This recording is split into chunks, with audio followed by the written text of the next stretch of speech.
Bill Carter is what you might call a connoisseur of compost. I just think it's wicked cool that you can take this stuff and have an end product that is just the most beautiful, black, nutrient-rich product. You can't buy this quality. We see what we're making. Carter is certified as a Vermont Master Composter, a program offered in collaboration between UVM Extension and the Vermont Agency of Natural Resources Department of Environmental Conservation. Carter belongs to the Ludlow Community Garden, located on the property of Fletcher Farms, a nonprofit arts and crafts school and center. The garden was started in 2020. It's just a beautiful spot. Every plot is taken, and there was actually a waiting list this year, so we're very pleased with that.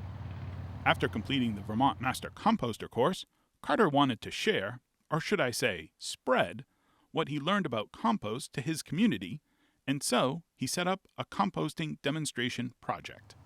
In 2017, we got a grant from the New England Grassroots Environmental Fund to start food waste composting, and the Vermont Composting Association helped with that process.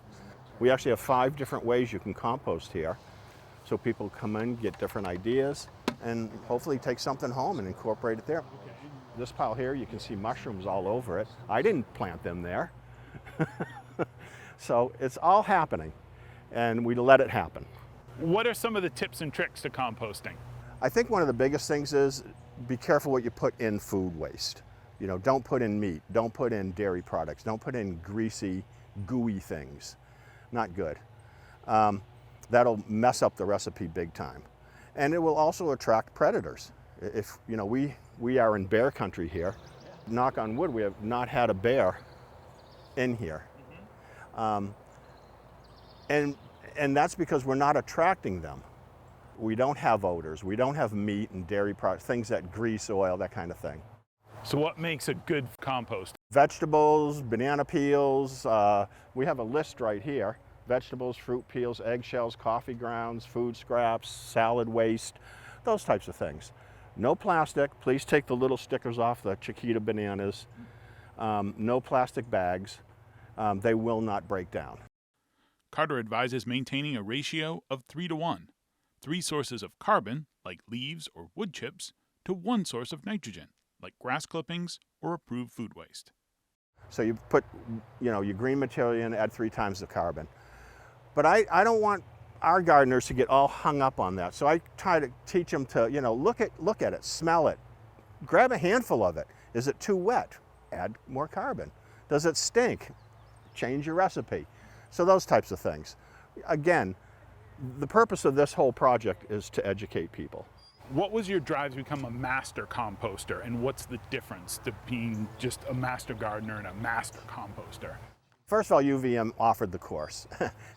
When people ask me, I say 1/3 of the material I knew, 1/3 I thought I knew, and 1/3 I didn't know at all. So we're trying to make this simple so people can embrace it, but the UVM course is very involved, and it covers all types of composting, commercial, you know, something simple like this, cold, hot, the whole 9 yards. So it was a great course. If anybody just wants to take it, you don't have to go through and become certified. You can still take the course and, you know, and get the benefits from it. It's great stuff. The Vermont Composter course is science-based and does not rely on anecdotal experiences or folk wisdom. I know some fantastic gardeners, and they truly are fantastic gardeners, but, you know, is everything that they're willing to tell you or teach you, is that the right way to do it, or is there a different way? Or if you understand the ecology of the plant or something, will that lead your thought process to be different? I think for me, it was structure. So I think the way they had the different professors give lectures, you know, and walk you through different topics, so you're not all over the place. It gave me direction and said, you know, this is what we're working on. Let's learn about this. So you can be much more objective because it is science-based. And it's true, it works. So that helps us with all this. The goal of this demonstration project is to educate people by letting compost do what compost does best, mix together to enrich the soil and our communities. In Ludlow, I'm Keith Silva with Across the Fence.